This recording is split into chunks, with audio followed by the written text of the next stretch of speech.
And we're back on a Thursday at 1 p.m. on time. Logan doesn't do the countdown that Carr does. He just like fucking ninja launches. I prefer the ninja launch because the just countdown early Marty style right there. That's how it used to be. The countdown always it is always wrong. Logan's saying it's always wrong. Prefer the ninja launch. Did you like my surprised face when we went live? Yes. Do you got ranch water there? Yeah. I've been sober for a bit now, but hey, it's good to hear. I've been trying to needed a drink for this rip. It's a celebratory day. I've been making it to Fridays, consistent weeks, Monday through Thursday, no booze. It's been good for my sleep. The freaks, I constantly I had Dutch freaks mention this last week. They're like constantly asking me where the bottle pop is. I was like, well, it became a bit of a problem. So I'm being responsible. You should applaud me. You should applaud me for the lack of bottle pops, but they will come back. They just like Caps Odell, they're simmering under the surface. So the bottle pops became untenable when children came into my life. You can't be the drunk dad. You can't be popping bottles at 1 p.m. on a Thursday and then come home. It's not a good look. Fair enough. Light week, light list. I'm surprised your list was so short. I mean, it's, the list is based in reality. If it's a slow news week, it's a slow news week. But today we got the massive news that Hodlonaut won in Norway against Fake Toshi. Massive win, basically the biggest possible win that we could see. It was a full win. Craig has to pay him his legal fees. Probably not going to happen. Well, yeah, he probably is going to pretend he's bankrupt because that's what he tends to do. That's his MO. But the judge, basically came as close to ruling that he's not Satoshi as possible. The key difference with this case for the listeners at home that maybe aren't aware, there was a case with Peter McCormick in the UK. With Peter didn't try and fight the truth defense. So there's two. So Craig's claims are a simple claim. Craig's claims are he's actually Satoshi, and the comments made by Pete and the comments made by Hodlonaut hurt his business relationships to the point where he had financial damages. With Pete's case, Pete tried to argue not the truth defense. There's two ways to argue it. He argued that his comments didn't actually cause financial harm, while Hodlonaut's argument was Craig's claims are not based in truth. So regardless of whether or not there was financial harm or not, his claims are merited based on the fact that he's not Satoshi. So Hodlonaut went for the harder argument, and he won it. So this is really great to see. There was tons and tons of footage and coverage, really solid coverage out of the Bitcoin Magazine team of this case. So we have hours of footage of CSW lying on stand. And I think this is just a massive hit to his whole scheme. So it's really good to see. I will say, just to bury the optimism a tiny bit, like the expectation should be that there will be appeals, that CSW and crew will not just walk away from this, that there'll still be the UK case that is coming up. So all of that should still be expected. This is definitely not over, but this is a massive win. And to those that are maybe concerned or wondering what the deal is with the legal funds that were raised for Hodlonaut, those funds are being held by OpenSats. They are being distributed on a case-per-case basis in terms of direct payments for different expenses involved with court cases regarding free speech and Bitcoin contributors. And that's not just for Hodlonaut. So if there are funds left over, people will be able to apply to, if they're a Bitcoin contributor, they're dealing with a free speech case, they'll be able to apply to have their expenses paid for in whatever situation that is. Hell yeah. Big win. War's probably not over. Pull that back up, though. Logan, I was trying to signal to you. Stop. Go down. Yeah, I thought you were telling me to stop it first, and then I realized you were Go down. All right, here we go. Right there. Yeah, so here's what the judge said. Against the background, the court believes that Hodlonaut has sufficient factual grounds to claim that Craig Wright is not Satoshi Nakamoto. In March 2019, Wright has come out with a controversial claim. It must withstand criticism from dissenters in a situation where Wright has not succeeded in, nor does he wish to provide cryptographic evidence that can support his claim to be Satoshi Nakamoto. The court believes that he must accept that there is a debate as to whether he is who he says he is. So it's like prove it or put up with this dissent with people calling you out. I think that's a very fair ruling. And you don't have this on the list either. BSV's been getting attacked. I saw you tweeting about it earlier. You've been waiting for this, and it's finally happening. Are you happy? I like I said in the tweet, I would say told you so, but I've been expecting this to happen for fucking years. Like, I have tweets from before BSV even existed. I expected it to happen to Bcash in like 2017. But yeah, I mean, BSV has an empty block attack, correct? So in 2017, Bcash forked off from the network, but kept the same hashing algorithm as Bitcoin. So Bitcoin ASICs could also mine Bcash and vice versa. Then Bcashers and CSW had a falling out, I think in mid 2018, and then BSV forked off from Bcash, which continued to use the same hashing algorithm. Any of them. To those people that are familiar with the way the situation works, is essentially Bitcoin miners can choose to mine any of those three chains. The chains that have significantly less hash are extremely insecure, and at any point, a small subset of Bitcoin miners can switch over and maliciously attack those chains. And for the first real time since these forks happened, we are seeing a decent amount of hash rate, very actually negligible amount of hash rate in terms of Bitcoin's hash rate, actively attacking the BSV chain. And it started about 2 days before the trial in Norway. So, BSV, if they want to continue, they're going to have to change their hashing algorithm. Otherwise, they're just going to be at the whim of a very, very small amount of hash. And in classic BSV fashion, instead of designing a secure system that is robust and decentralized, they are trying to sue the miners in question. We will see how that strategy works out for them, Cotton.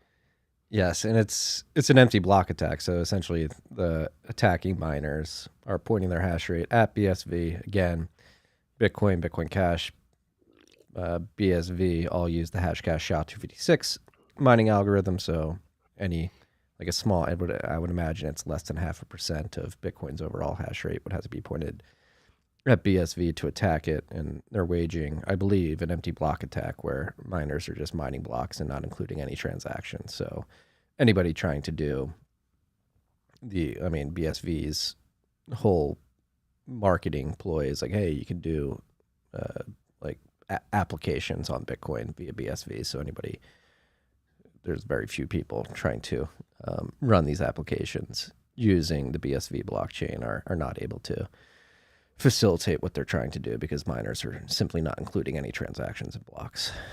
Yeah, their 12 users are having a tough time right now. Yes. Meanwhile, Bitcoin is chugging along. We'll go to Clark's dashboard. The current price of Bitcoin is $19,072. One cuckbuck's going to get you 5,243 sats. We're sitting at a $365.9 billion market cap. We are currently at block height 759,553. We are approaching a difficulty adjustment in 3 days, October 23rd, 2022, or 479 blocks right now. That's estimated to be 3.8% upward adjustment. Block's been coming in at 9 minutes and 38 seconds on average. I will note that the percentage it has been falling. It was at 4.5% earlier. Now it's at 3.8% upward adjustment. We're currently 4,400 427 transactions in Clark's mempool. 1 sat per byte fees are going through. So if you want to attach a low fee to your transaction, it's a good time to do that. Catan is winning the 1 sat per Literally, byte like, war. any time is a good time to do that recently. Yes. There are currently 5,596.79, less than 4 Bitcoin away from 5,600 Bitcoin in unspent capacity on Samurai's Whirlpool. That unspent value is 106.7 million cuck bucks. That's Clark's dashboard update. I just wanted to add before we move on to the list. I just wanted to add, anyone out there who helped with this Hodlonaut case, this Hodlonaut situation, I just want to personally thank you. There's a lot of people to thank. I'm not going to list them out, but it's a beautiful thing seeing Bitcoiners stand together. We are tremendously strong together. Individually, we are vulnerable, but together we're extremely strong, and it was just beautiful to see. So I just want a huge thanks to everyone who stepped up. Appreciate y'all. Shout out to everybody. We named this episode "Miners Are Feeling the Pain of Soaring Hash Rate." So as we're mentioning, the upcoming difficulty adjustment in a few days is probably a good idea to touch on what's going on right now in the world of Bitcoin mining. There's a lot of hurt out there. It's not very profitable.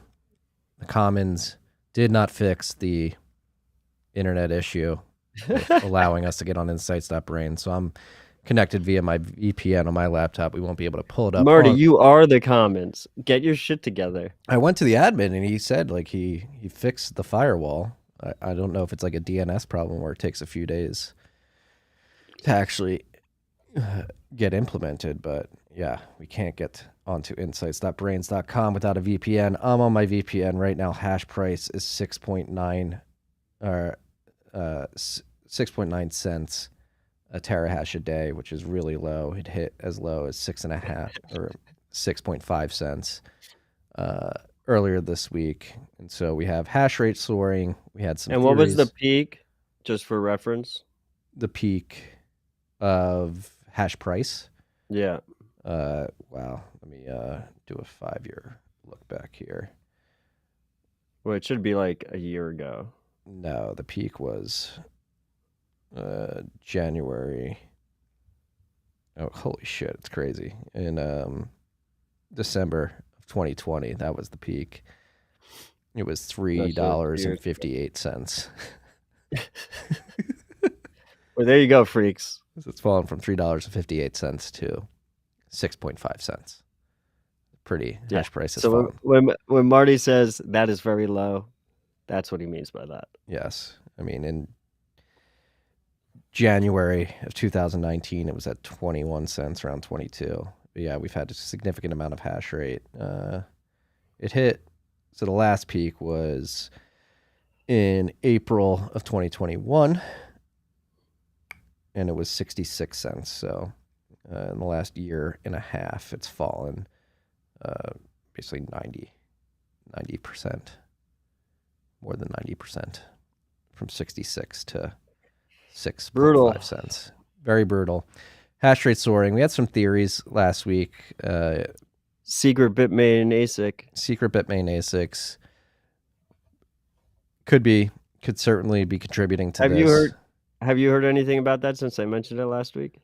I've seen more people talking about it. I haven't heard. Well, a lot of people are talking about it because we said it, so that doesn't count. No, I wouldn't be surprised if something happened down here with ERCOT. Interconnects actually getting connected earlier this month, and you have megawatts, potentially like a gigawatt of infrastructure has been built out. Yeah, it's probably a combination. So I think obviously Texas mining has been a big meme for the last 2 years. It doesn't just materialize out of thin air at a moment's notice. It takes a lot of time to build out the infrastructure and deal with the contracts with ERCOT down here to actually be able to electrify your operation. And I'm hearing rumblings that that's probably the main contributor is that a lot of electricity went live down here in the beginning of the month. And a perfect example of that is, I mean, I put it way farther down on the list, but we'll just say it now, is, Riot, they just broke ground on that 1 gigawatt facility in Texas. And like, how long is that going to take them? That's going to take like 8 months or something for those things to start hashing.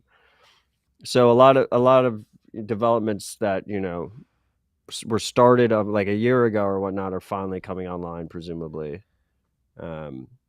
And those are already financed, like wheels are in motion. Everything has been moving towards those. So especially these large miners, they work on very large, long time scales. But also secret Bitmain ASICs. Also secret Bitmain ASICs.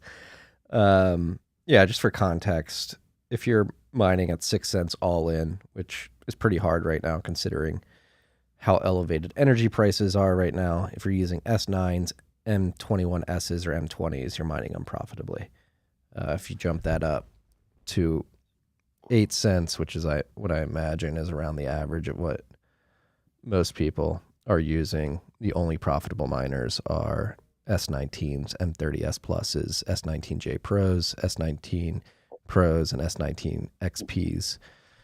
That was actually an interesting tweet that came out earlier today from Ethan Vera of Luxor Mining. He's positing that you'll probably see a bifurcation in dollar per terahash pricing for machines. He thinks that S19 XPs, the top of the line machines from Bitmain, are going to begin seeing a dislocation in price per terahash. They'll be going for much more money than the other mining models because you can plug them in at 10 cents and they'll be profitable, where you can't say that for any other miner. So there'll be a premium on that model specifically. So that's something to watch out for as well. Hasn't that always been the case that you like to have like a balance of like efficiency is always a key aspect of the price of the ASIC? No, like how has that changed? I think we just had a multi-year run where a lot of these were profitable post last halving, and people just got complacent and we're like, just get me any machine I can. And so just a bigger divide. Like efficiency has obviously always been demand was spread the out main across factor all, in the price. Demand was spread out across all models, and now demand for XPs will be much higher than the other models. Makes sense to me. Yeah. So be on the lookout for that. It's hard out there for a miner right now. That's the big question with hash price falling below 7 cents. How low does it go? A lot of people are saying 6 cents is the floor. We'll see how many people. Can it go negative, Marty? I don't think so. I don't think so. After oil went negative, it's like a new paradigm. New paradigm in Matt's head. I say I don't think so. I don't know. I'm trying to think conceptually. I'm not. I can't think on the go. I don't think so. I think that's They're like actually physical units. They can't, right? Yeah. But I mean, it was physical oil, right? But everybody could run at a loss. Let's say hash rate runs. It would be economically. What's the word I'm looking for? It wouldn't make sense. It wouldn't make economic sense. Like a hash rate runs, let's say it's 350 exahash. Every miner becomes unprofitable. And if you're still hashing. Well, it's impossible for every miner to be unprofitable.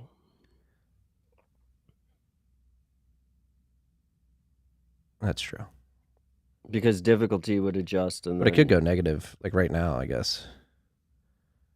No, hash price can't go negative. People can mine at a loss. Yes. Okay. It's impossible. Settled. Yeah. And now it is told, freaks, we are going negative next week because Marty said it's impossible. Yeah. Look forward to playing back that clip. Yeah, it's hard. It's hard out there. It's interesting. Yeah, see, Kyle's saying, we're just fucking around. Kyle's saying it can't go negative. Even if every miner was unprofitable, you wouldn't have to pay to hash since that's the revenue level. Yes. And it's very interesting, particularly if the theory that a bunch of the increase in hash rate is being driven by people down here in Texas turning on after a multi-year lead time and infrastructure build out. They've got to be sweating bullets right now because they've got all this sunk cost in a multi-year build out, and then they turn on. Yeah, you don't want to do pre-orders and multi-year stuff in mining. It's super scary and dangerous. Yes.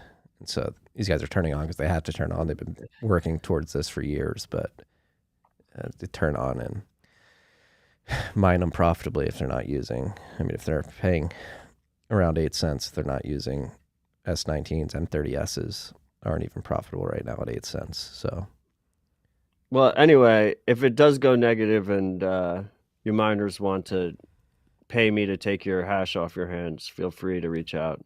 Happy to. Pay in sats. Yeah, I'll come pick it up personally. Drive the truck over. Yeah. Throw the rigs in the back. Yeah, so the miner pain is here. I think people are hoping for a price pump. Hash rate's obviously pumping. It'll be interesting. It seems like we're getting closer to a move up or down. Classic non-committal, but it's gonna move significantly in one direction. Yes. The volatility is coming, freaks. The volatility is coming. I mean, the volatility of Bitcoin over the last 6 weeks has been trading in a very tight range. We don't do TA here, but I have been looking at a chart. It is pretty impressive how, like, pull over the whiteboard, Marty. Let's draw some lines. So it's going to go up or down. If it goes down, hash price goes to 5 cents. There could be some calamity. It's going to go up or down. This is why you tune in week after week, freaks. We're not going to bullshit you. We don't know. We don't know. That's why it's stay humble, stack sats. We have no idea what's going to happen to the price. But it does seem like something's going to happen at some point soon. Staying on the mining tip, the Bitcoin Mining Council released a statement on energy use, claiming to represent nearly 50% of hash. Survey confirms year-on-year improvements in sustainable power mix and technological efficiency. I think we all know how I feel about the Bitcoin Mining Council. I don't have anything against the individuals involved with it, other than I just don't think this is the right strategy to try to cater to these zealots. They don't care how sustainable the energy mix is, as is evidenced by Greenpeace's tweet thread earlier this week, in which they highlighted a Guardian article that said it doesn't matter if you're using gas that would otherwise be flared to mine Bitcoin, you're still adding to emissions because those generators that produce the electricity produce CO2 emissions, which is true, though it does reduce methane because flare stacks are inefficient, and due to wind conditions where these stacks exist, if the wind's blowing, the flare blows, and that lets methane leak into the atmosphere. If you care about greenhouse gas emissions, methane's it's heavier than CO2.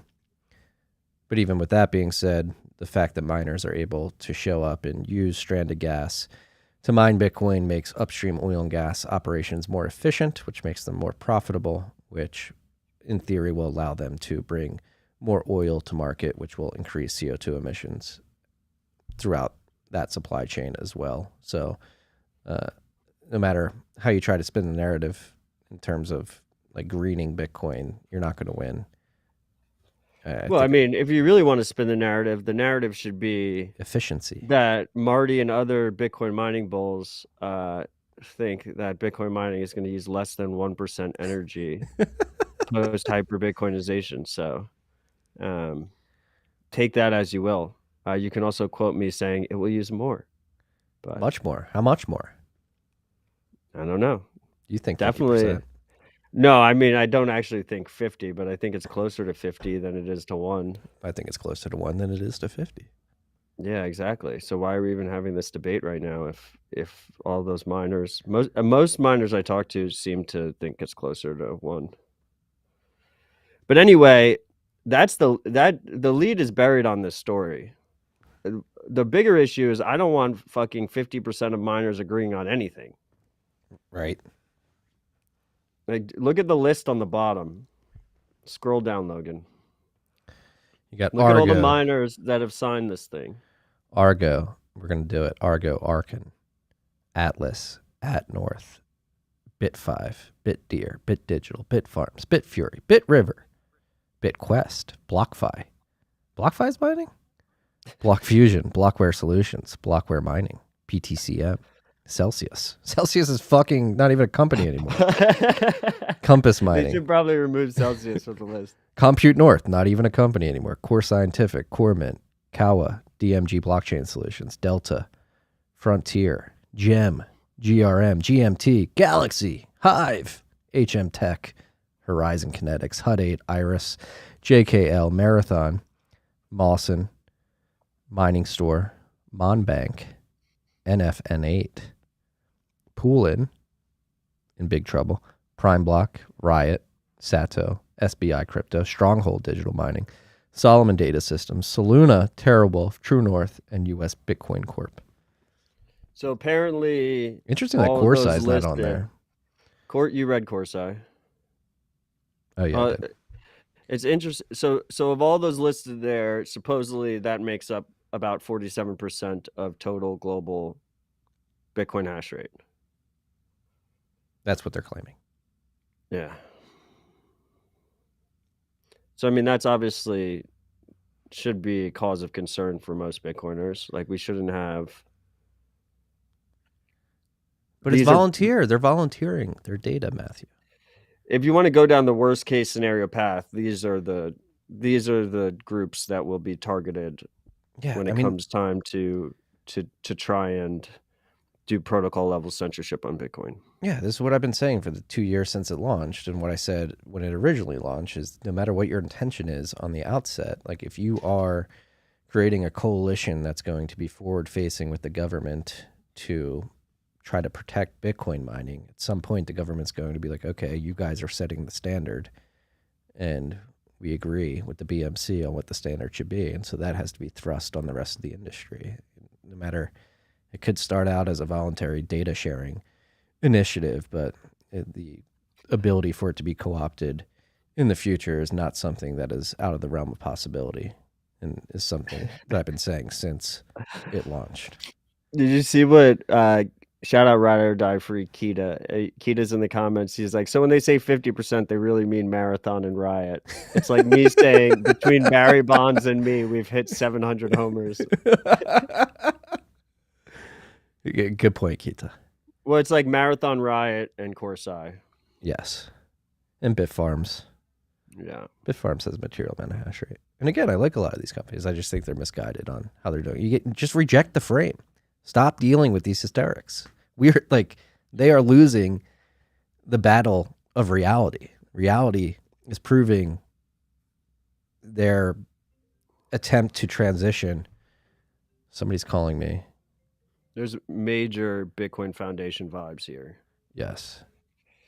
To the freaks who might be newer, are you bringing your dad on air, Marty? No, I'm not. It was just a spam call or something? It was a spam call on Telegram. Go and do not disturb, bro. Oh, it's Telegram. Yeah. Fair enough. Well, go and do not just. Okay, whatever. I don't know if you can do that. on Telegram. Bitcoin Foundation was like an industry group that had massive too much influence, and there was a lot of corruption there, and there was a lot of collaborating with regulators there. And fortunately, it fell to pieces. The whole thing kind of blew up on itself. But it was an early industry group.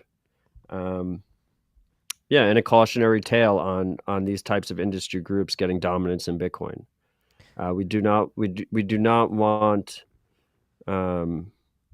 any kind of real centralizing forces on Bitcoin, especially on the protocol level, whether that's in the developer side or the mining side. Basically, the ship has sailed already on the exchange side. That's completely captured. They should basically all be treated as collaborators at this point, because, yeah, their whole business relies on them complying with whatever orders they get. Yeah. Before I was interrupted by a good friend of ours. I'm texting him right now to see if he wants to come on air. We'll see. I'm not going to dox him, but until he agrees. But before I was interrupted there, I was going to say is like, again, the reality is on our side. Don't let them set the frame. I'm like beating a dead horse. You freaks know this is my position on this, own the frame. Energy is good. Bitcoin mining makes us more energy efficient. We'll end up using less than 1% of the world's global energy consumption in the future.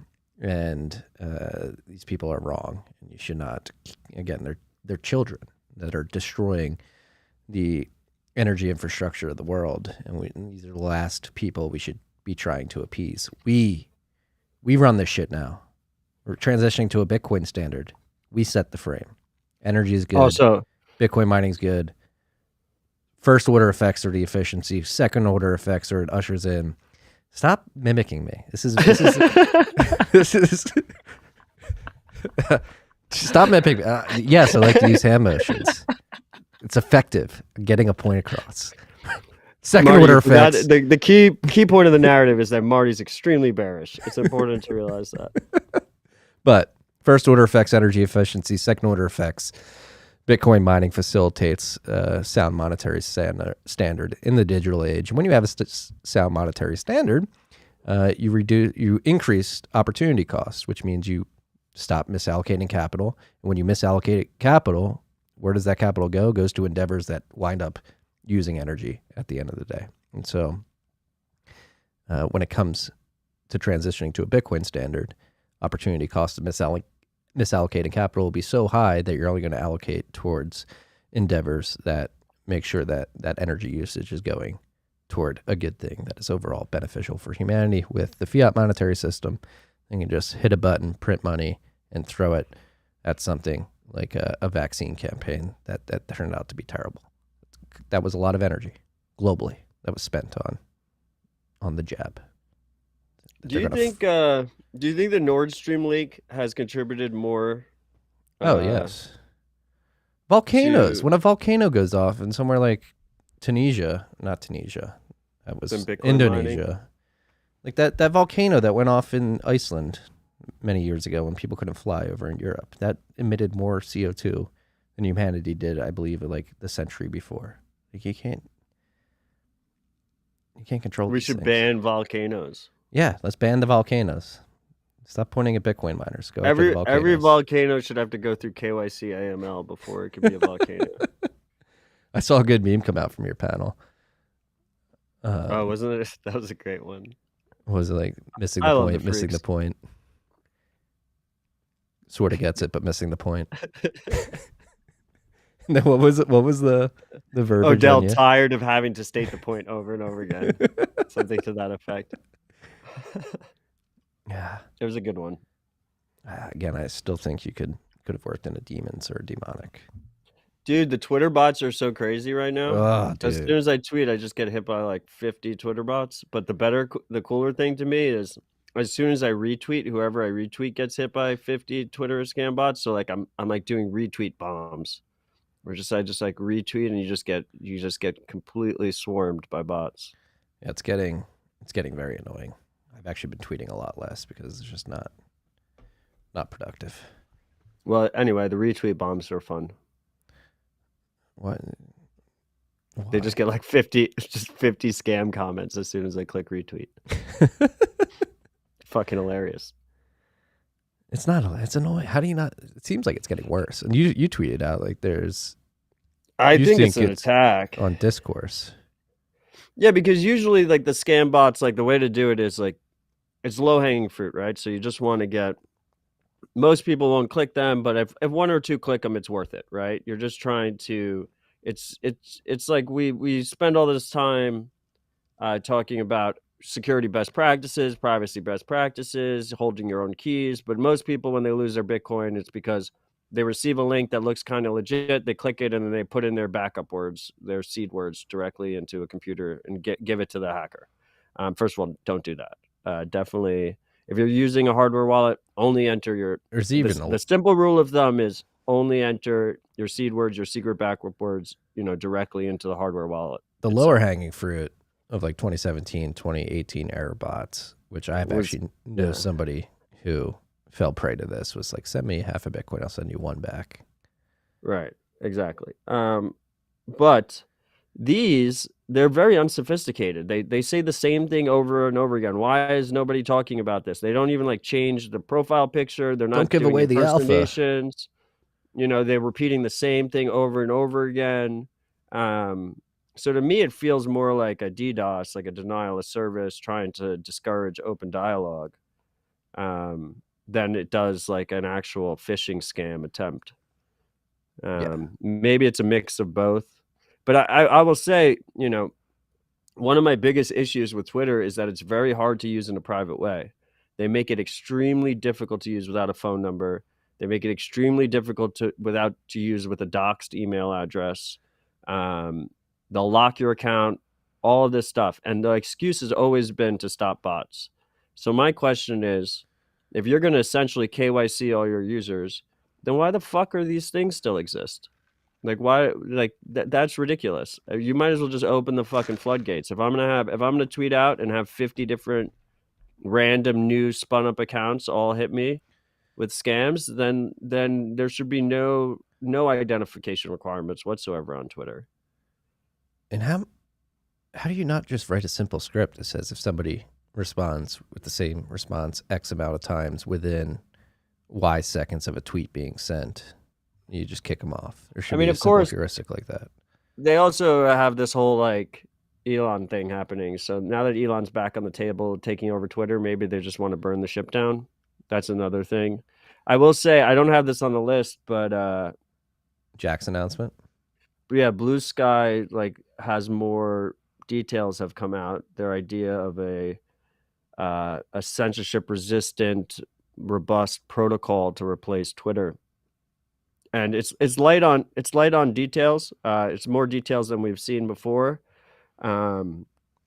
We'll see if something actually ships out of this, but I will say like the actual fundamentals that it's based on, which is basically that you can self-host, you keep your social graph, so you keep your follows and who's following you and who you're following, and you can move between instances, and that you can choose between algorithms and choose between moderator lists is like, that's the key fundamentals when you're talking about an improved protocol.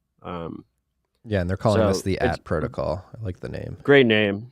The priorities seem to be in the right place. So we'll see. We'll see what comes of that, but I will say that I do like what I see. Yeah, they're starting with whole identity. Developer docs out. Yeah, the dev docs out. They're really going to lean into DIDs.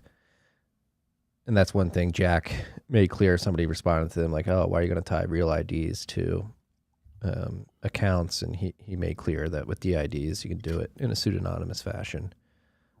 DIDs are just a public key, private key pair, similar to your Bitcoin keys or PGP keys.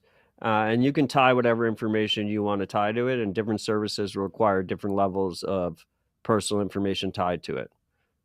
So it's simply like just a protocol for a variety of different levels of identity, and you can choose kind of how you want to interact with it and how you want to use it. Yes, very good to see. Some material progress. Shout out to Jack and team working on this. Meanwhile, Kanye just fucking bought Parler. It was bad, but I mean, you want to talk about a negative price? Like, I hope they paid him. Fucking complete shitcoin. Yeah, then you have Elon. Like, we're gonna team up. Me, Kanye, and Elon Trump. bought Twitter. Trump cloned Mastodon, and Kanye bought fucking Parler. Yeah, it's like whenever you think someone is just seeing the light, like, oh, they always just disappoint you with just doing something completely fucking dumb. Yes, I agreed. That's why. Did you see my curse tweet? Yeah, you did, because you were like, yeah. Don't you ever say that. Bitcoin Twitter lit up, also not on the list. Bitcoin Twitter lit up this week because of an alleged picture of Kanye wearing Satoshi I think it's Nakamoto. confirmed. It's confirmed. There was two separate ones. Who took that picture? Paparazzi. But like, it was in the New York Post or the Daily Mail. Okay, so it was in a very credible newspaper. But a picture of Kanye apparently wearing a Satoshi Nakamoto hat went on Twitter, and everyone lost their shit and got very excited. And my disillusioned, disenfranchised self immediately was like, "Guy's about to fucking start shilling BSV." Yeah, you had to shit in a punch bowl. He's like, immediately. Satoshi Nakamoto sent it to me personally. Me and him are boys. Craig. I mean, and a lot of people, myself included, were like, Kanye, like after you get your rug pulled by JP Morgan, you should move to Bitcoin, like look into Bitcoin. He's known about Bitcoin for years. I mean, there's Yeah, do you remember interviews. when he sued them over the gay fish coin? What was it? Was it Kanye coin? Fish What was it sticks, called? Ye coin? fish sticks coin, probably. Yeah, yeah, It wasn't called. It was called Kanye coin or something. yeah. No, but he had I forget who it was with. And he sued them over it. Yeah, as far back as like 28 or whenever the Harriet Tubman on the $20 bill came up, he said Bitcoin is the real Harriet Tubman on the $20 bill. But Kanye, if you're out there, you should be spinning up a BTC Pay server, full node, get a multi-sig set up, find some stranded gas. Oh, that's what it was called. Coinye. I knew it was a Coinye. better name. Thank you, Wiz. Ride or Die Freak Wiz runs one of many mempools around the world. And his own internet service providers. Multiple ISPs. Yes. So Kanye, if you're listening, if you need help. Yeah, but if Kanye goes full on Bitcoin, that would be great to see. He should, but I just he's either going to go shitcoin, he's going to buy a bank, maybe buy some second tier bank. You bought a fourth tier social network. I start throwing out NFTs and shit. Like I have zero, very low expectations. It's a low bar. We'll see. Low bar allows us to be surprised to the upside. So exactly. It's nice to be surprised to the upside. I also, by the way, I remembered we were talking about last week that Barack's post about his multi-sig reminded me of the parody hack. And it was Gavin Wood's thing. Yeah. Yeah, I had a Ride or Die Freak Bottom Shelf Bitcoin send me the actual post. The post when it was a young dev when he fucked up the multi-sig and there was like hundreds of millions of dollars in it, was I accidentally killed it. You remember that now? Yeah. It was so good. And this is one of the ones that they didn't like save. It's still locked up, I'm pretty sure. Yeah, they didn't save this. DevOps 199 with his post, I accidentally killed it. It was like just one of the best pieces of history. And they all shit on him. It's like, hey, this was possible. It happened. I'm sorry. Moving down the list, BitMEX is renewing Calvin Kim. I want to get this right. Correct? Yeah, Calvin Kim's Bitcoin Developer Grant for 6 months through May 2023 so that Calvin's great. He can continue to work on UTXO. And for you freaks who are unaware, UTXO is a dynamic hash-based accumulator designed for the Bitcoin UTXO set. Essentially, it will allow you to lower the data, the size, the storage space down to kilobytes. It increases the bandwidth, so it increases the amount of data you have to transfer. That's the trade-off, but it lowers the storage space. Well, funny you say that. That's a good segue into another topic we have on the list that I added that you didn't, but I just wanted to say real quick, Calvin, appreciate you. Thank you. We're lucky to have you on Team Bitcoin. Thank you for doing what you do, Calvin. But as Matt said, this would lower the data size, the storage size of the UTXO set, which would be good for full node operators, but the trade-off is higher bandwidth. But luckily, you can combine two upgrades. Calvin got his grant extended, but something else that happened that pertains to this particular topic earlier this week is that Erlay support signaling got merged into Bitcoin Core earlier this week. Still a long way to go. It's just support signaling, but Erlay would significantly reduce the bandwidth requirements for full node operators.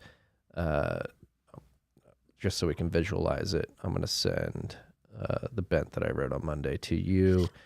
To be clear, this is because you need to be Erlay compatible to do this broadcasting. So the Erlay support signaling is so that you know that a node is Erlay capable. Yes. It's not like soft fork signaling. I don't think this requires a soft fork. It's just a gossip No, protocol. this is at the P2P layer, so you don't need Yeah. a soft fork or anything. You just need nodes to. So go down to this chart. So this is, this is spearheaded by Gleb Naumenko and Peter Willa. They wrote the paper on Erlay, I believe in 2019 or 2020. That's when it came to the fore. And so if you look at this chart, currently the Gossip Network uses BTC Flood.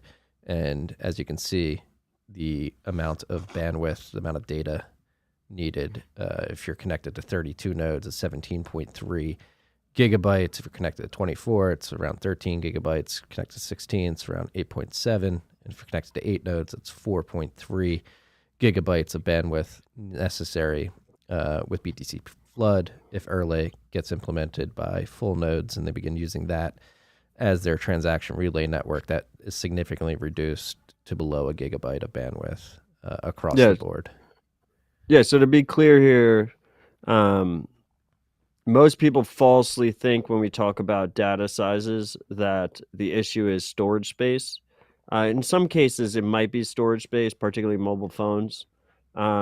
But storage is getting increasingly cheaper. The real issue has always been bandwidth, and it's your actual data connection and how much data you're sending back and forth to stay, in sync with the network.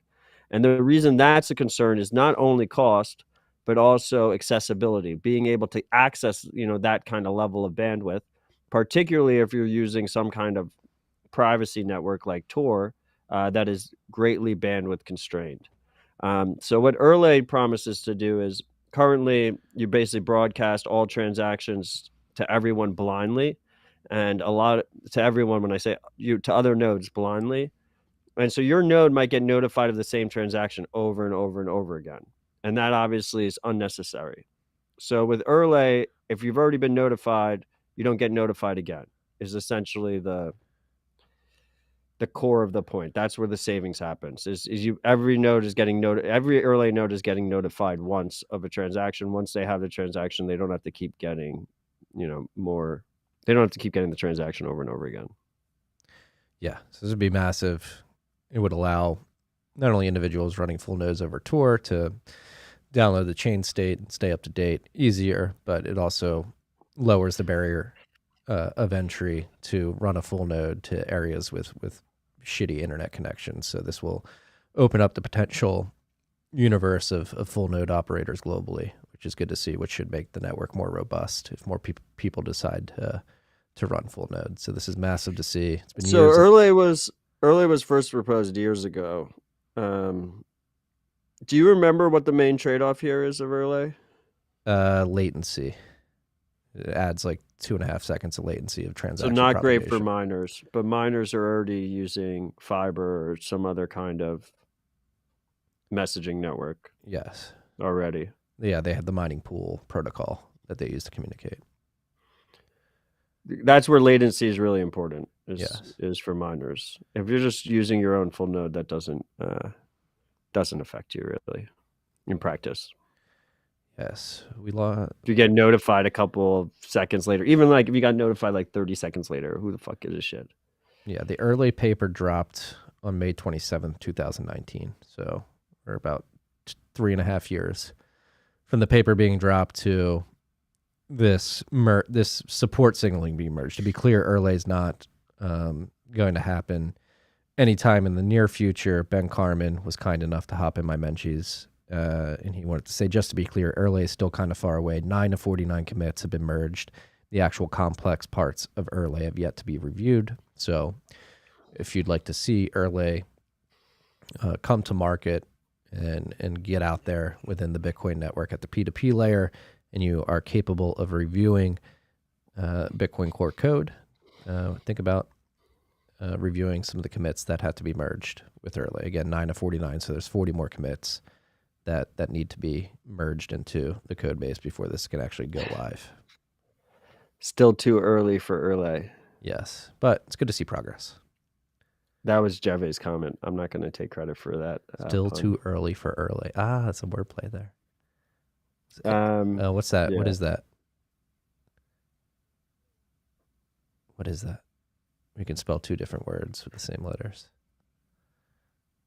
It's a pun, but that's not what you mean. No, it's not a pun. Anagram. Thank you, Logan. It's an anagram. Anagram. Yes. Is it? Is that? Oh, because you scramble the letters. That's what you mean? Yes. It's like Bananagrams, that game. Yes. You ever play Bananagrams? I don't think so. I don't play games. I only talk and think about Bitcoin. He doesn't There's no time play for games. He only shit posts. Only shit posts and posts on TikTok. Yes. No games though. No time for games. Thank you for the anagram, Jevy. Bring levity to the comment section. Jevy's joking this week. He's not fact checking. Since we no, he's also fact checking because he posted anagram in there, but he was too late. We had already. Thankfully, we have Logan in the studio for these hard hitting fact checking, letting us know. Fucking anagram. Since we brought it up, I also have this on the list, and we'll just bring it up now.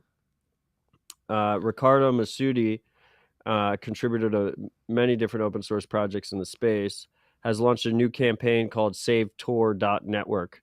So you type in SaveTOR.network into your browser because there's a million different browser domain suffixes now. So, of course, the web page is blocked in the commons because it's got a BTC Pay server. That's why most people that live in the free world are able to access this BTC Pay server. We're not free here in the commons, but actually not lock the me Bitcoin in here. commons. I'm chained to the desk. Can you go to bitpay.com? Are you able to access BitPay but not BTC Pay? That'd be pretty bad. But anyway, it's a BTC Pay server if you go to SaveTOR.network, and he basically has automated or semi-automated the process of you pay Bitcoin, and he will spin up Tor relay nodes, and you can choose which cloud hosting provider he does that on. Why is this important? It's important because Tor network has horrible incentives and is not robust against massive attacks. It has been crippled lately. It is absolutely horrible to use right now. If you're a freak and you've been having trouble with my main node, it's because it's a Tor only node, and there's some channels are active, some channels are inactive. If you've been having issues with Tor web browser, if you have issues connecting to your own node through Tor, the Tor network is a complete mess right now. And so shout out to Ricardo for setting up this campaign. If you have some sats to spare, consider contributing. If you have the desire to spin up your own Tor relay node, go do that. It's easier than you would expect. I believe he has documentation on SaveTOR.network as well. But cool to see. This is a perfect use case for Bitcoin, basically global crowdfunding to support a privacy project. So cheers to that. Go support your local privacy projects, particularly Tor, because a lot of nodes depend on it. Yeah, I think we can't really rely on Tor. I mean, I've said this for almost years now, but what's going on with I2P? People have been hyping I2P for like a decade now. Just haven't really, I don't know why, but it's a little bit above my pay grade, but it's doesn't seem like a real replacement, but maybe I'm wrong. I like to be wrong. At the end of the day, I just want to, and there's also this idea of mixed nets, but my understanding is it's higher latency, which is already an issue with Tor and I2P. But yeah, I straight up cringe whenever people say like Bitcoin's like the internet. They can regulate it, but they can go fuck off because they have no shot regulating it. Like the internet is completely cucked as it currently stands right now. Like using the internet privately is extremely difficult and not convenient at all. So I really hope that Bitcoin matures better than the internet in terms of censorship resistance and robustness. And don't even get me started with the email metaphor, because email is just a shell of what was promised. Everyone's just using custodial email services that literally scan your emails as a service, looking at you Gmail users. Those should be cautionary tales, not things like we pat ourselves on the back on, like, oh, Bitcoin's the next internet, Bitcoin's the next email. TFTC, we use Proton email. There we go. They tell us they're not scanning our emails. Yeah. that they're encrypted. Well, you pay for that service, right? Which is what Yes. you kind of want to see. On a Bitcoin standard, hopefully the reduction of friction in payments and the fact that you can accept payments without a middleman will mean that more services will go towards an actual paid model where their customers pay them to provide a product or service, which is a Yes. really innovative new business model that we're going to see many different digital services switch to. Yeah, and this is actually, we should probably, I mean, we've talked about this in the past, but since I Yeah, mentioned, and Carlos is right. We're on YouTube too. yeah, So we're also on Bitcoin TV. everyone's a hypocrite. We're on Bitcoin TV. Exactly. You're on YouTube too right now, Carlos. He said we. No, this brings up a good point. I was mentioning to you off air. I don't know if it was last week or we were just like talking midweek, intra week. Your advice of it can seem daunting to de-Google yourself, to download Graphene, to move to Proton, to run your own node, but just do it one step at a time. And I think I definitely took that advice to heart with what we've been doing here. Obviously, the newsletter was on MailChimp. We slowly but surely moved over to Ghost. We've moved our cloud infrastructure from Amazon to HodlHodl. We moved our email from Gmail to Proton. We didn't do it all at once. We did it piece by piece, slowly but surely. And over the last 2 years, the tech stack at TFTC has gotten more robust and more privacy focused, which I'm proud of. Little improvements help. It's not all or nothing. Don't get yourself overwhelmed over this stuff.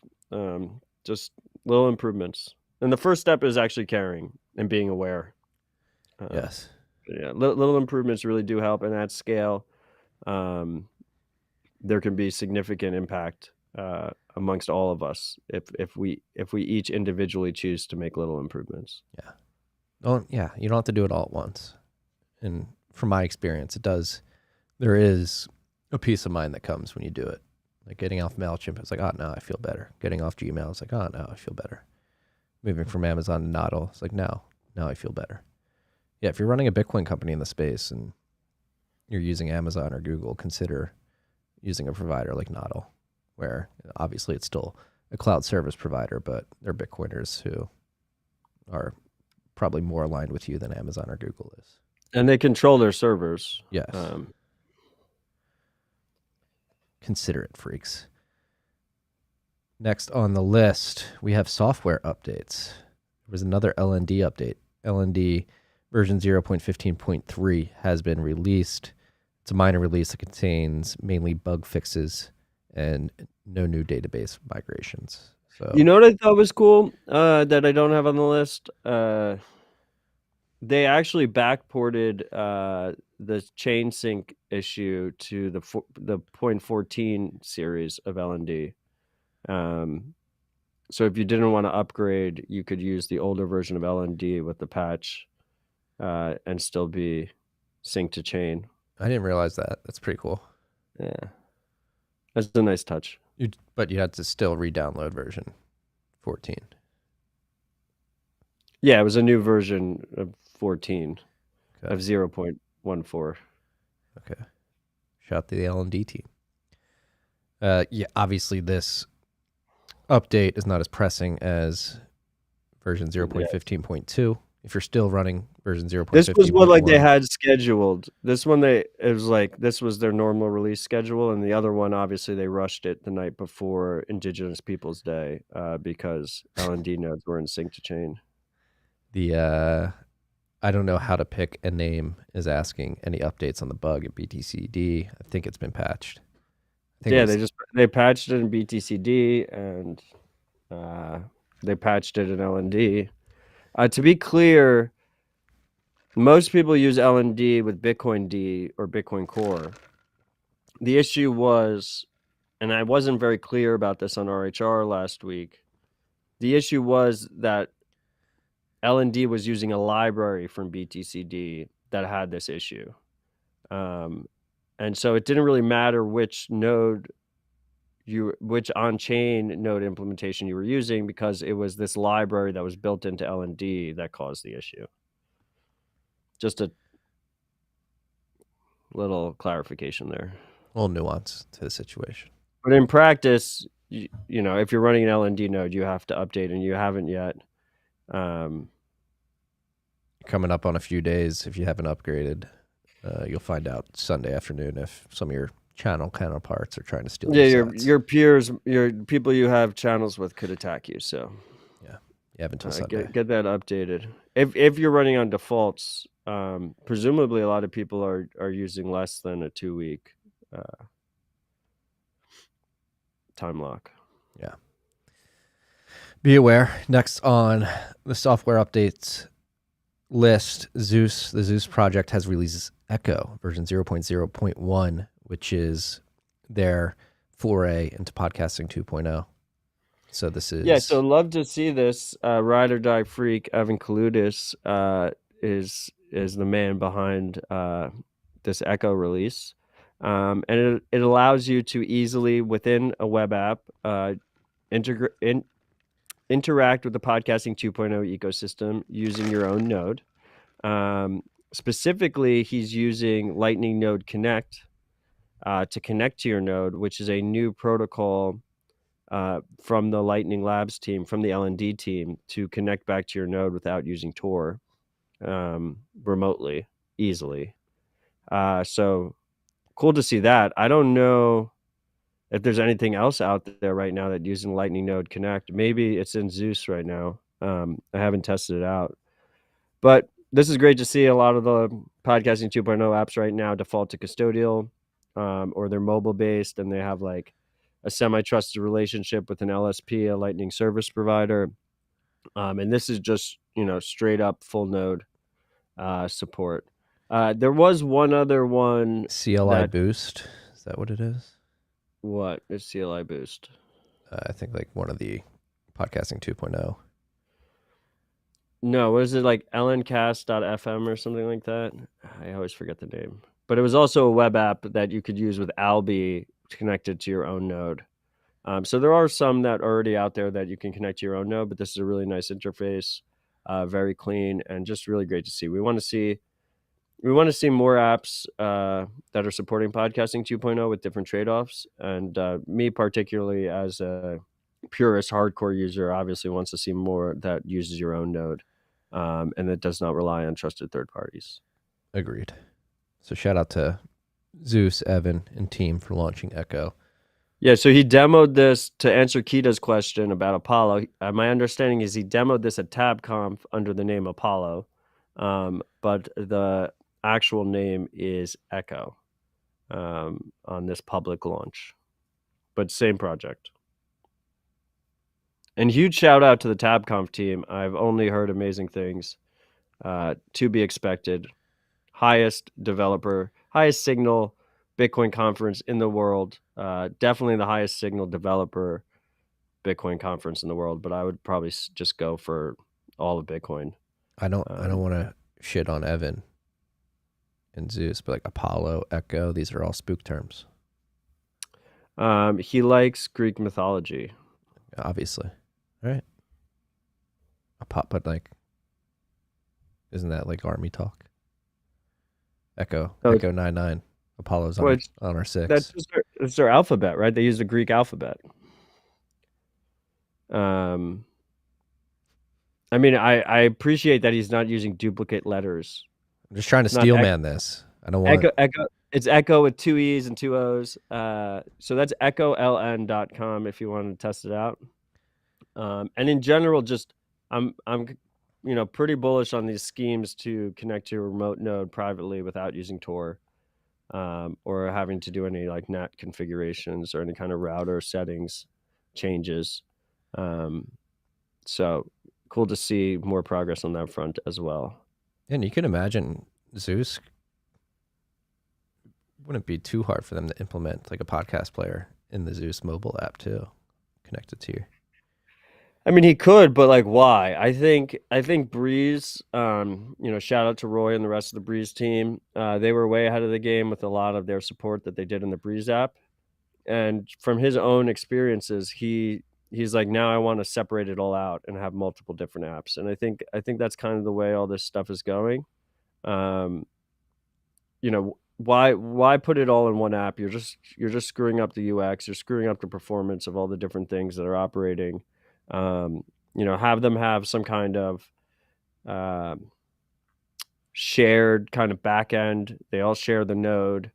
They all share like foundational code or whatnot, foundational base, but have them all in separate apps makes a lot more sense to me, I think.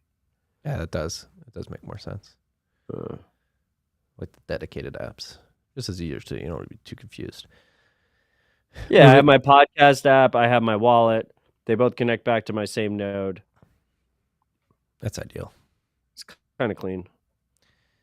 The next thing on the list is Impervious browser. Alpha for Mac and Linux was launched yesterday or the day before, this week at some point. I think yesterday. So we finally have a launch. It's working. I've used it. There was some feedback on their terms of service on Stacker News yesterday, but Chase, the founder and CEO, hopped in and said it's just legal jargon. Do you have any comments on that? I mean, I hate privacy policies. I mean, I like to see a good privacy policy. I hate legalese privacy policies and terms and conditions. I give Brave a lot of shit. I think Brave does a decent job with theirs. In general, the simpler the better. With like some major bullet points would be great to see. Just some confirmation, you know, make it clear that data monetization is not the play here, that surveillance is not the play here, particularly for things that are focused for Bitcoiners. This is definitely an alpha release. It's built on top of Firefox, so the main browser functions are, you know, Firefox quality. But you know, there's still a lot of work to be done here to make it reliable. But the mission is amazing, right? The mission is easy encrypted messaging, encrypted group chats, video calls, doc editing, file sharing, all based Lightning payments, all based on top of this decentralized identifier protocol. And it's kind of what the dream of Web 5 as Block dictated it, as Block explained it, their vision. This is kind of like the first, if you will, Web 5 browser, Web 5 app, where it's all based on this decentralized identifier system, this public key, private key pair, to actually handle those relationships, those contacts that you have. And that means that you can back it up locally, that you can transport it without relying on a centralized server to dictate your relationships and your connections. So it's great to see a launch finally. Congrats to that team over there, but obviously still a lot of work to be done. I did many Citadel dispatches with Tony, who did a lot of work over there. The most recent Citadel dispatch with Tony, I think in the title said decentralized identifiers. So if you're interested, like there's a lot of conversation there, basically around this, without us ever saying the words Impervious. But it was basically around this idea of using decentralized identifiers as the base of this system. Yeah, it works. Obviously, it's still alpha. Still a lot to flesh out here, but everybody I've heard use it is pretty impressed. I've been impressed playing around with it. Yeah, it seems like a good foundation to build on. So, shout out to the Impervious team. I mean, there's been a lot of hype around this, and very happy to see that people are able to play around with it now. Hopefully, you can create a new standard where we have more private browsing on the web. Obviously, Brave tried to make that happen, but they went the shitcoin route with the BAT token, the attention token. Brendan Ike, man. That is it for software updates. We will go to shoutouts now. Again, light list this week, but we'll have a good riff. There's a lot to riff about. There's an Inter-Cabal Squabble going on. Well, we also have the last thing on the list was the fall of the Hydra market. Ergo from OXT Research did a whole write-up on it. Hydra market was the largest darknet market in the world, based out of Russia. We've talked about in the past, one of the novel things they did was, instead of using postal service for actually sending goods around. That's always one of the most vulnerable parts of a darknet market. They would give you coordinates, and there'd be like dead drop locations, like go to this bench outside the square, and like underneath it will be your drugs or whatever. So they were very innovative. They lasted a very long time. They were recently taken down, and Ergo, as always, really wrote up a really fantastic write-up. So if that kind of thing interests you, obviously darknet markets are on the edge of the censorship resistant movement. They obviously have the highest stakes and the most pressure on top of them. So if they interest you, definitely go read the write-up. It's very, very detailed, a bunch of on-chain analysis, and and just the TLDR, they shut that thing down, and about 10 new darknet markets opened up in its place. So a Hydra of darknet markets, if you will. Truly a Hydra, yeah. Yes. Nice pun, Marty. Not an anagram, but nice pun. Thank you. Jevy keeping us in check here. We forgot a pretty big software update. Seed Signer version 0.5.1. Experimental alpha has been released. It's running its own custom OS instead of Linux, which is creating a much smaller build size as a result. Yeah, no, but we don't talk about experimental alphas on the show, so we didn't miss it. But thank you, Jevy. Matt keeping Jevy in check. Tables have turned, Jevy.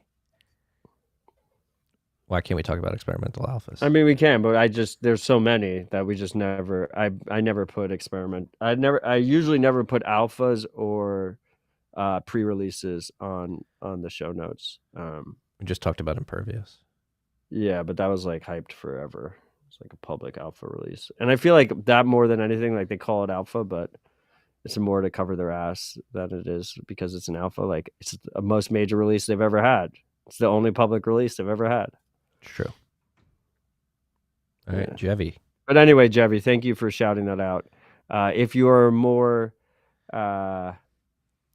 sophisticated freak, definitely test that out. Do not use that with live funds. That's a good word of advice for experimental alphas. Yeah. Moving on to shoutouts. We have 2 this week. I love the freaks in the live chat. Oh, it's the best. I can't believe you tried to stop me from reading the live chat. It'd be such a worse world we'd live in. This is I'm very honored that we have this shout out. I've been waiting for this. The Marty Jones fan club has been, a 1-member club since it started. Probably about a year ago. Skeef started it. And the only way you can get into the Marty Jones fan club is if you write a shout out and ask to get in. That's the first step. Then Skeef has to decide whether or not you can get in. So here we go. Dear Skeef, I humbly submit my formal application for admittance to the Marty Jones fan club. Qualifications has, quote unquote, The Matrix was a documentary tattoo. Knows that birds in the state of Ohio are both psyops. Acutely aware that there are too many Bens and they're up to something. Sincerely, Fox, at once future 21.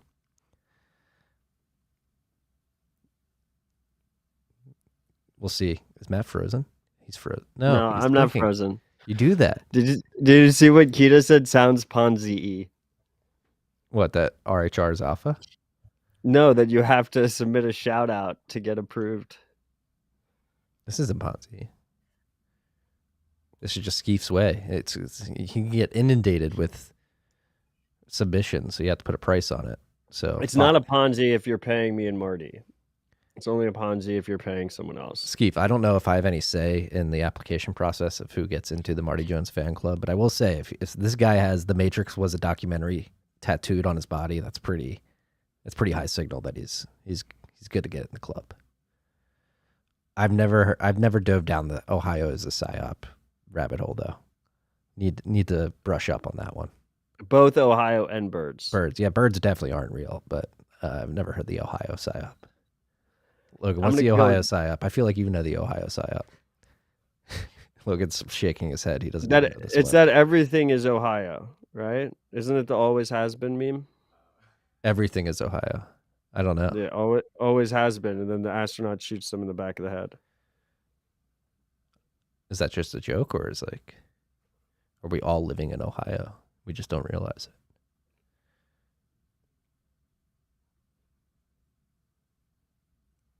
I have to dive in that one. I will just say that birds are definitely real, though. Yeah, see, there's the meme. Thank you, Logan. Very well done.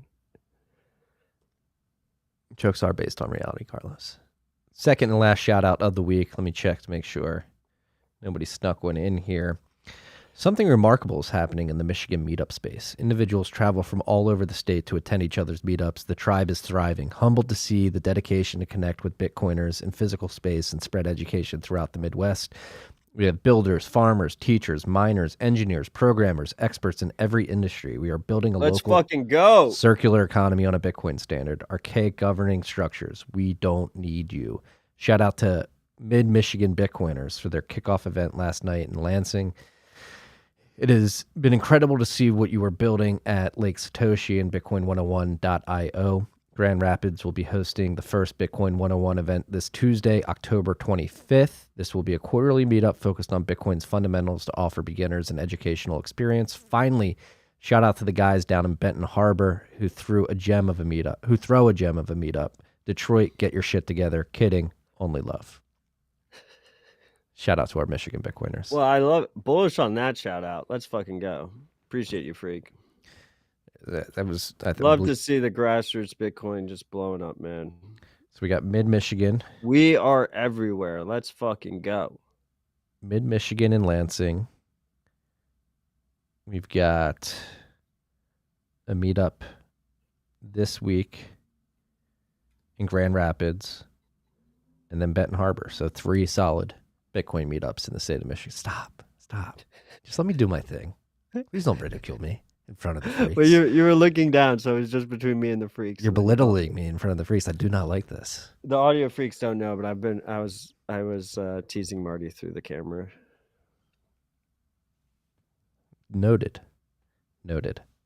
That's it for the shout outs. We always love the shout outs. It's great to be.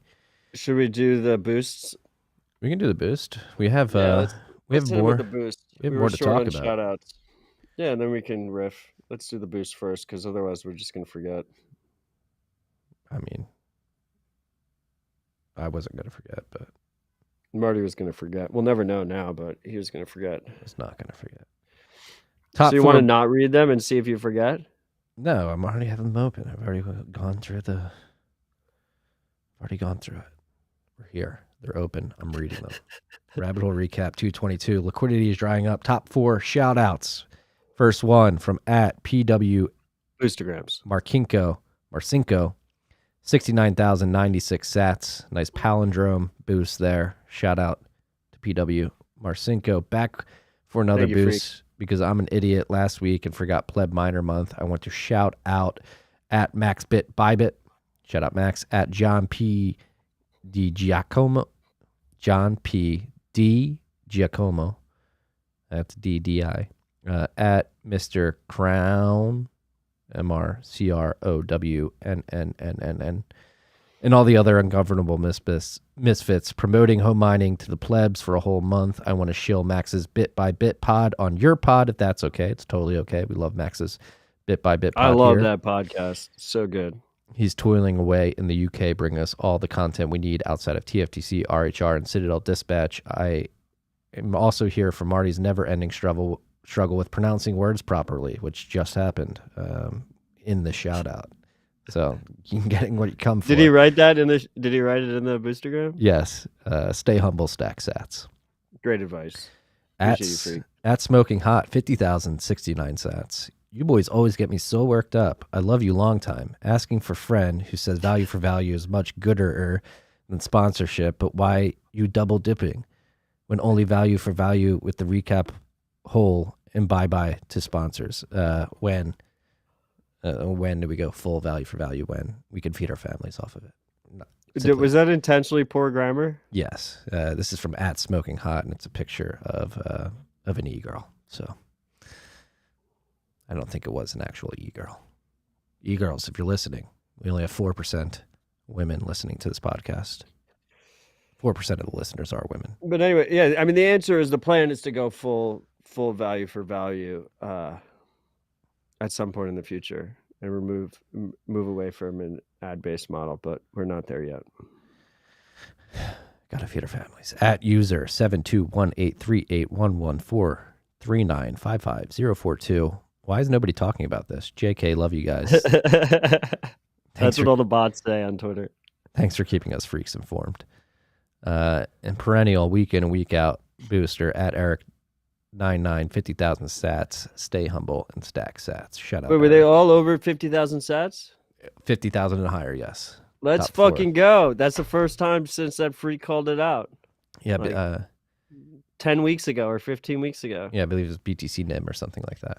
I appreciate you, freaks. Thank you for the support. It really does mean a lot. And it's so cool to see the sats just come right into the node. It gets split to all of our nodes. So we see the sats flow minute by minute as you're listening, or if you provide a boostagram, we see it as an actual Bitcoin payment. It's the coolest fucking thing. It really is. It keeps me going. I'll speak for myself, but I think that I speak for Marty as well, that it keeps us going.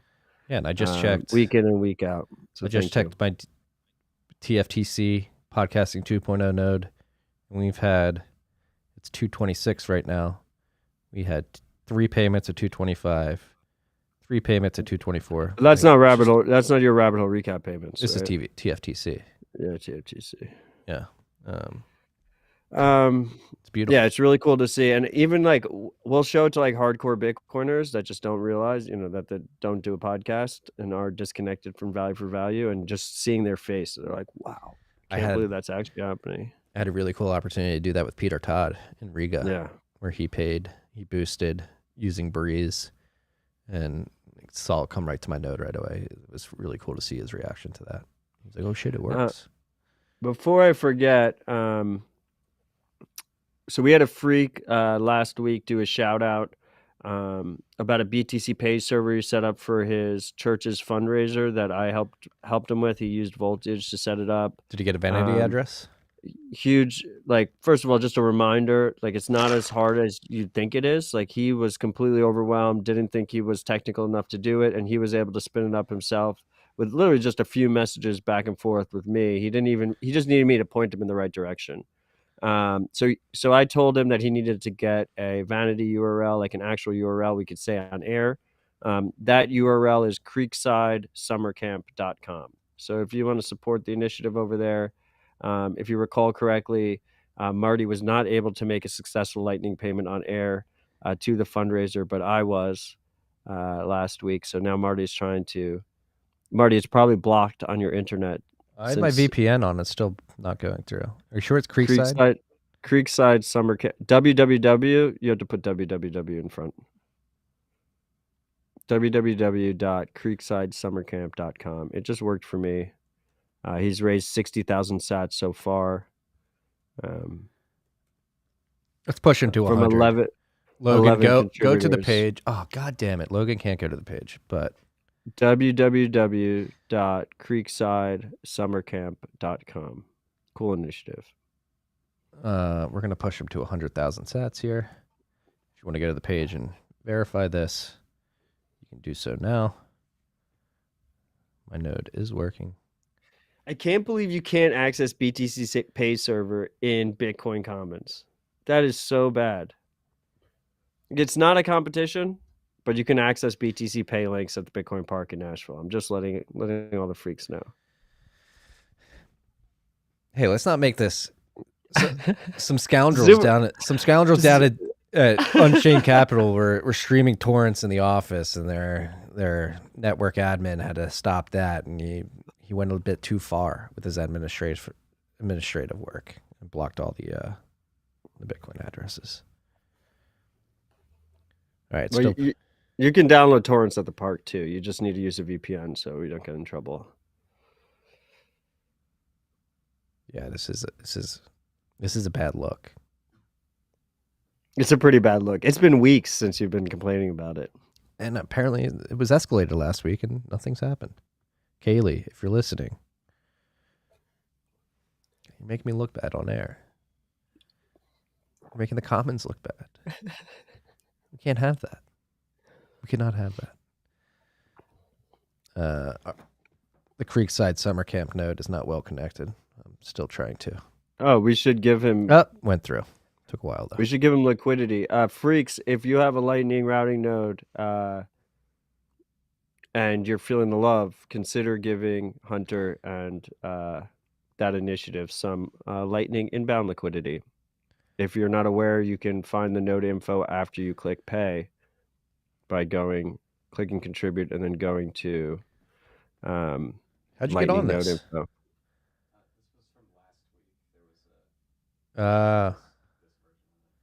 You went to the old version. It's so weird. How does this firewall work? It perplexes me. But as you can see, verifying on air, I pushed it to 100,000 sats. Oh, live donation on air. Let's go. Another 21. 212 sats. Let's see how high we can get this while we're on air. We'll keep this up. We'll keep Marty, Weirdo Robot wants to know, why are you torrenting your porn? It's free on the internet. Weirdo Robot, I don't watch porn, so I don't know where this actual accusation is coming from. Retain your seed, freaks, honestly. Wonder why my face looks so good. I got so much good high T energy week in and week out. It's because I retained my seed. Seed is, oh God, I'm gonna get yelled at. It's seriously. You let your seed go, your energy goes. We'll get tantric here.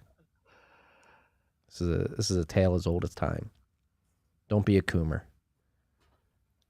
It's all AI porn now too. So you're like, from what I hear, you're like jerking off to AI images of girls that you think are real. You want to be jerking off to an AI? You're gonna be that what movie? Yeah, Minority Report. You're gonna be that guy. Like, that's what you're doing. Porn isn't real. Porn isn't real anymore. Birds aren't real. Everything's Ohio, and porn isn't real anymore. What are your thoughts, Matt? Come on, are you on the retention plan? Let us know. We need to know. Whenever you go into these tangents, I try and be as quiet as possible and just let you just keep digging the hole. Just keep tagging myself. Keep digging the hole. This is a sophisticated show. Okay, we talk about Bitcoin, software updates, macroeconomic happenings, and then how to retain your seed and keep your energy up.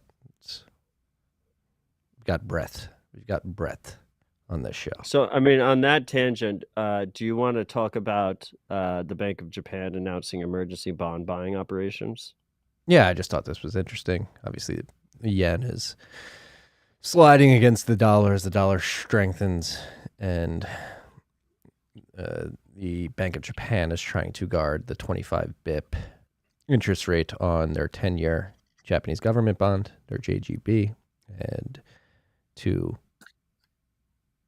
secure that 25 BIP rate, they have had to print yen to buy bonds to push up the price and push down the rate. The rate's been going higher than 25 bips, and bonds have an inverse relation between the interest rate and the price. And so if the interest rate's going higher, they need to print yen to buy bonds to drive the price of the bond up, which drives the interest rate back down towards their 25 BIP target. So that's happening. So the Bank of Japan's printing money. We had the Bank of England obviously step in. They had to print money. We had, how about that? The Prime Minister Truss, 44 days. She lasted 44 days. She's out. Did you see the tweet? She lasted 4.5 Scaramucci's. 4.5 Scaramucci's. Yeah. I did not see that. But yeah, it's chaos out there. I guess this is a good transition. I don't really understand how like parliamentary Neither do I. politics work. But it's kind of cool that like if it's just not working, you just leave after 44 days.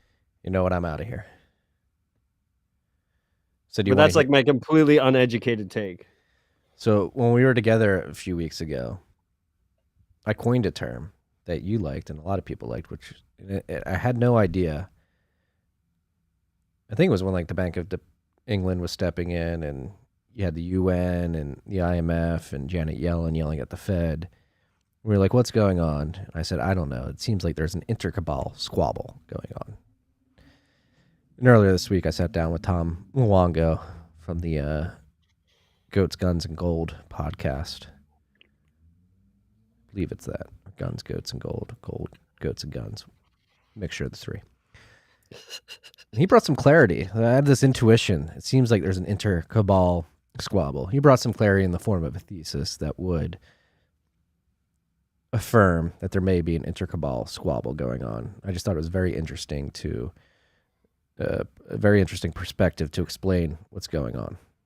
So his theory. Stop reading the comments.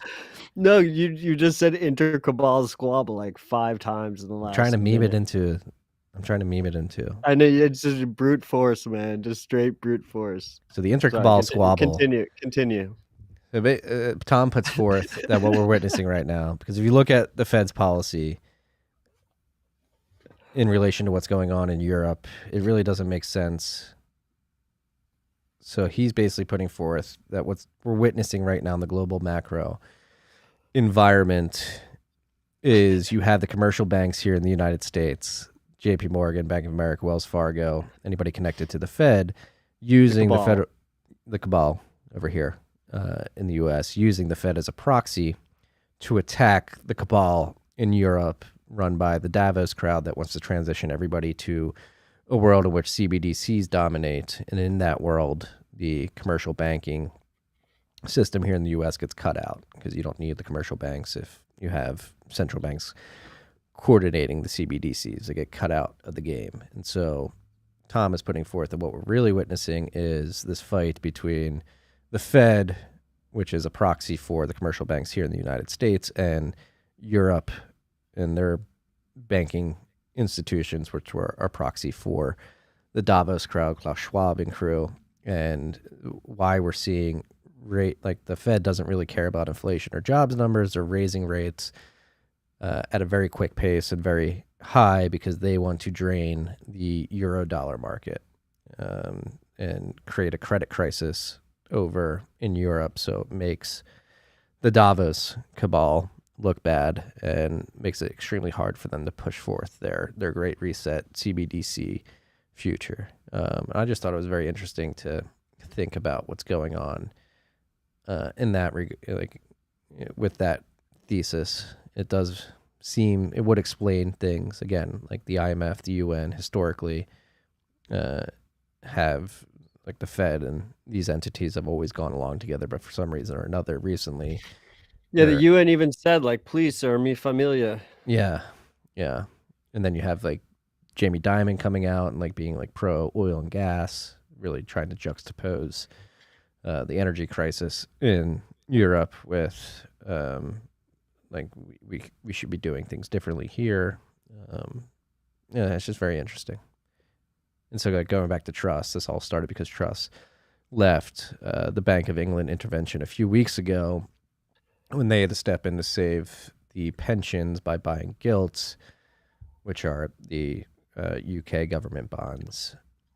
That, if you paid attention to the news there, the British media tried to basically blame Truss's tax policy, which were instituted, or like her intention to lower taxes was announced the week before the Bank of England intervened in gilt markets, and the British media tried to say that's the reason why gilt markets went down is because of this tax policy, but it doesn't make any sense that the markets would react that quickly to something that hadn't even been implemented yet. So Tom also puts forth that was basically a fix by pro-European people within the British political system to make her look bad and to basically push the UK back towards Europe to make everything post-Brexit look as bad as possible so that the British people will be like, all right, send us back to Europe.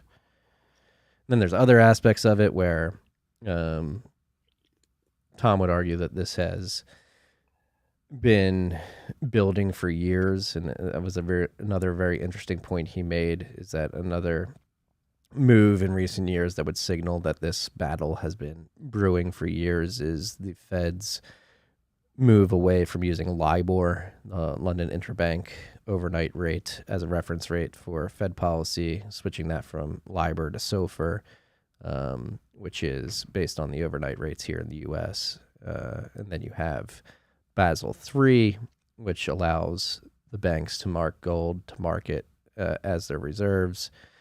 And what we've seen in recent weeks, which would be like a European counterpunch to Fed activity, is COMEX and LME, the physical gold exchanges. Their liquidity is running dry, so European banks seem to be taking gold in kind to try to potentially break the gold price suppression out and let gold run so that they can mark their balance sheets up higher. Fascinating stuff. Mandibles. What do you think? Drink. Do you think any? I think all that sounds. It would make sense because a lot of this is nonsensical. Look, I mean, there's definitely, there's. Say it. You know you want to say it. What? There's an Inter-Cabal Squabble going on. I was not going to say that. It was the last thing on my mind. But that would have been good for you. No, I mean, that it feels like the dollar has been weaponized in many different ways, like many different fashions. And we're starting to see the repercussions of that, and it should be interesting to watch it all play out. But I'm very grateful that we have a money that is independent of governments and corporations, because, I mean, you said gold price suppression. Like, the gold dream is dead. Like, that's not... Like, that's just some straight hopium, Yeah, I hold my gold keys. The gold price suppression is going to stop, and I'm going to have a pet unicorn. Yeah. But like, so with this in mind, so I think part of it is that all this shit just sounds so boring to the average person, and that's why the powers that be are so effective at basically accruing wealth through these crazy moments, because most people just tune the fuck out and get screwed because of it. And so what does that say? One thing that says is you got to be acutely aware of all this bullshit. But I would argue, and that was the argument made in Mandibles, but I would argue that with Bitcoin, maybe we don't have to be. Maybe if we just focus on staying humble and stacking sats, and also, being prepared to be relatively sustainable on our own, whether that's food supply, whether that's defensive capabilities, whether that's a shelter over our heads, whether that's real life skills, just real true skills to be self-sufficient and not to be as dependent on other people and on society. I think those people will do a lot better. And so it's a balancing act, right? Because there's so much noise out there. There's so much crazy bullshit going on, and you have to start prioritizing, what matters and what doesn't. But completely zoning out is probably the worst thing you could do in these types of crisis situations. But I will say that we're fortunate that we have tools that we can focus on instead of necessarily focusing on all the bullshit on a day-to-day basis. Yes. And Tom basically articulated that as well. What we're witnessing is giants fighting amongst each other using the plebs of the world as cannon fodder. But since we have, as is tradition, yes, and always has been. I think he's partial towards gold, but he also admitted, like, yeah, what do Bitcoiners and gold bugs do? They just let them fight, keep stacking sats, staying humble, stacking sats, making. Did he say that? No, but in another way, he said. I didn't say it verbatim, but staying humble, stacking grams, or yeah, something like that. Stacking goats. What does like the Zoomer gold bug say? Is there like a Zoomer gold bug TikTok now? No cap for real. Stack those sats, bruh. Logan, are you a Zoomer? Is that right? Dead ass. He said dead ass. Stack those sats. Dead ass. No, I'm saying on the gold side. Is there like a gold bug TikTok? Yo, no cap. Make sure you're getting those grams, bruh. It's such an old man. Dead ass. Yeah. So what do we do? Let these giants fight. Stack sats. If you're a gold bug, stack that shit that's not gonna break out of price suppression. And another thing too, like, so going back to if this theory is correct, and kick back and bag bling, Carlos.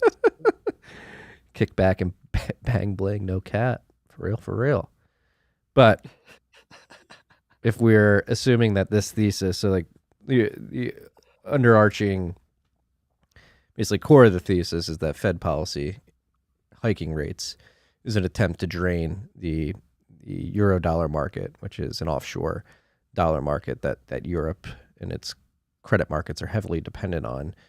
So with that in mind, like, nobody really knows how large the euro dollar market really is. People surmise it could be as large as something like $50 trillion. And so if the Fed raising rates is really intended to drain the euro dollar market, we could be waiting a long time for the pivot that everybody seems to be certain is going to happen at some point in the next few months or early next year. Well, the end result is the same as what we've been talking about, which is we're going to see other economies fail first. We're going to see their currencies, their local currencies fail first.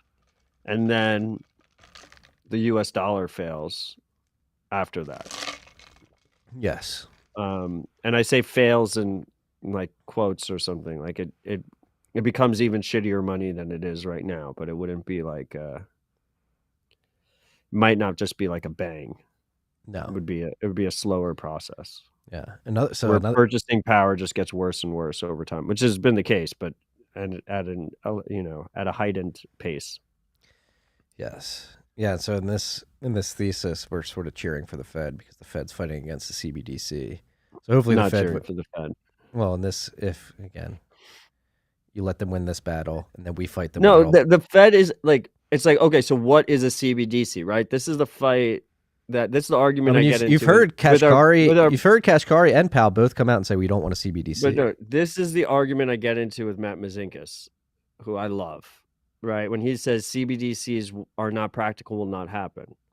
And, is it, what are we talking about when we talk about CBDCs? And the spirit of a CBDC to me is a digital currency that is surveilled, tracked, and censored at will by a small group of individuals, corporations, and governments. Like, is a CBDC already here with PayPal doing what they did? So like the US banks don't want central banks to have all the control.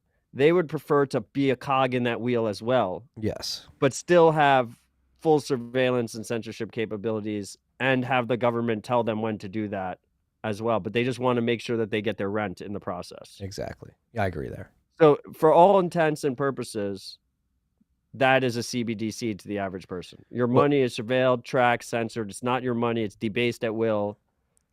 Who the fuck gives a shit which 10 guys are the ones that are making the final shots on that? It's the same result.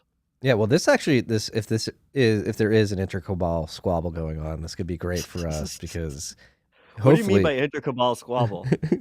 Hopefully a squabble between cabals. Hopefully, I mean, the best result for us is that it's a Pyrrhic victory for both of them, or one of them. One of them wins, but it's a Pyrrhic victory because they destroyed themselves in the process, and the Bitcoin rises from the ashes. And people be like, "This Cabal Squabble proved that you guys are both idiots. Bitcoin makes more sense. Let's go use this." I would say the ideal situation is that we all live with pet unicorns, and our government isn't surveilled, our privacy and property rights are protected, free speech is protected, and we don't need any of this shit. But unfortunate reality is no one else will defend us. Governments do not prioritize this. Multinational corporations do not prioritize this. They do not care about our privacy. They do not care about property rights. They do not care about free speech. And it's up to us to defend ourselves. And that's just the way it's got to be. Agree. And I really want a pet unicorn. I thought, let's make that happen. Before you said unicorn, I thought you were going to say, I really want to pet you. I was like, that's weird. I miss you, Marty. I haven't pet you in a while. Should we end it here? We're almost 2 hours in. Sure. It's been a good rip. I'm vibes are high. Vibes are high. We need to stand together, freaks. If we stand together, beautiful things happen. Yeah, the Giants are beating the shit out of each other right now. This is our opportunity to build, to evangelize Bitcoin, to get everybody on board. Let them kill each other, and we just build and make the system more robust. Like we discussed today, a lot of good things happening. Calvin Kim getting his grant extended to focus on U3XO, which will make Bitcoin more robust. That comes with a trade-off that is being worked on with Erlay, which is making progress. We've got more software coming to market that enables you to accept and send Bitcoin in a self-sovereign fashion. It's happening. The building in the bear market cliche trope is cliche, but it's true. There's a lot going Always on has right been. now. Yeah. So keep crushing, freaks. I love you, Marty. I love you, Logan. Love your freaks. Stay humble, stack sets. Peace and love.